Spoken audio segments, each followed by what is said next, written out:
Lemon Haze, Super Silver Haze, Silver Haze, Blue Haze, Purple Haze, Easy Haze, G13 Haze, Liberty Haze, Amnesia Haze и еще с десяток разных других хейзов. Это все дети одной большой мамы. Героини нашего сегодняшнего выпуска — великий, ужасный, прекрасный и благоухающий супер сативы Haze. Сорта, который вдохновил Джимми Хендрикса написать сингл Purple Haze, который по версии журнала Rolling Stone занял 13 место в списке самых популярных песен всех времен и народов. Королева сативы. История сорта Haze. Сегодня, прямо сейчас, в нашем выпуске. Поехали. Говорят, что Haze появился на свет в Калифорнии. 70-е годы, два бородатых хиппи скрещивают все подряд, и вот на свет появляется он. Прародитель 70% того всего стаффа, который вы там курите на своих душных кухнях. Но на самом деле, если мы копнем глубже, мы выясним, что Haze появился на свет в заповедных джунглях Таиланда. Только тогда он еще не назывался Хейзом. Это была просто ганджа, просто трава. Высокая, как фонарный столб, и тонкая, как шея вороного петуха, которая вставляла так, что ты забывал, как тебя зовут, но почему-то говорил об этом очень поэтично. Время было не из простых. Камбоджа, Лаос, Вьетнам, войны.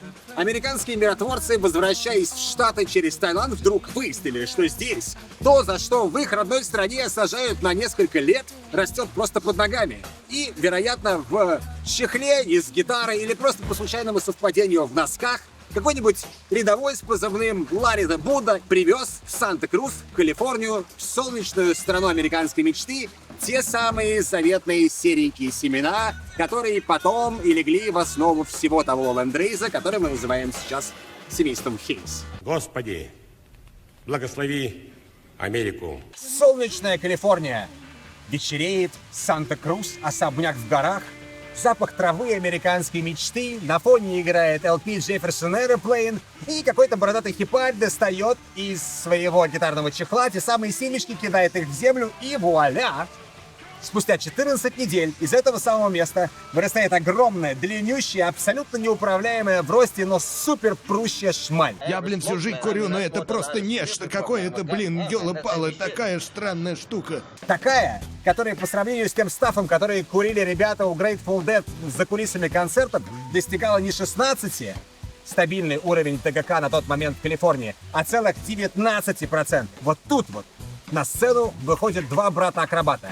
Известные и неизвестные Haze Brothers. Люди без документов, но пассионарии, которые и популяризировали сорт на весь мир. Братья Haze не были селекционерами в современном понимании смысла этого слова.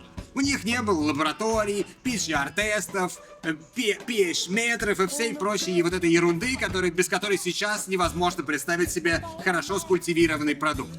Скорее всего, их оборудование ограничивалось двумя лопатами, мешком с удобрениями и двумя корзинами с черноземом.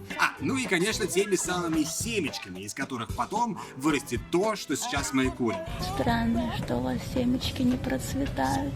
Другие бы бросили это все и пошли бы работать в Apple, но эти двое, не имевшие документов и имен, были уверены, что из тайской травы вырастет что-то действительно восхитительное. Впрочем, так оно и случилось. В распоряжении у братьев Haze было много всяких семян. Была колумбийская, мексиканская и загадочная индийская. Каждый из этих сортов был по-своему удивителен и странен. Все вместе при скрещивании давало тот самый неповторимый, абсолютно шизофренический эффект 100% сативы. Первый фенотип Хейза был не очень удачный, потому что рос он 14 недель, цвел он еще дольше, но зато очень прущий. Как мы уже сказали, количество ТГК превышало все мыслимые и немыслимые нормы, доступные на тот момент для цивилизации курильщиков. Если в Америке Хейз был таким трудным ребенком, который рос в гараже, то по достижению в Европу он уже начал зарабатывать и жить как настоящий иммигрант. Доброе утро, ребят. Сегодня на важном двигаемся. И помог ему в этом наш следующий персонаж Невил Шонмейкер. Человек с лицом нерда, и биографии серийного преступника. В отличие от братьев Хейс, Невил Шонмейкер не скрывал своей любви к наркотикам и деньгам. В какой-то момент, выйдя из очередной каталажки, он решил заняться легальным, хотя нет, на тот момент все равно еще нелегальным бизнесом, и сделал первый в мире сид-банк. И мы можем только представить какой-нибудь чердак, Амстердам, проливной дождь, осень, и Невил сидит с мешочком, который ему доставили из Америки, проращивает хейс и понимает, что в его распоряжении самая сильная сатива, которая на тот момент была вообще доступна. Но очень капризная. Я еще одна кавказская бомбита. Чтобы сделать такое, чтобы вывести ее на рынок, спрашивает себя Невил и придумывает очень быстрый и очень четкий план. Надежный, как, блядь, швейцарские часы. Точнее, как амстердамская поника. Он скрещивает ее с Northern Lights, с индикой, которая снижает уровень ТГК, но уравновешивает безумный эффект сативы. Таким образом, мы получили то самое семейство Хейс, первым из которых был Невил's Хейс.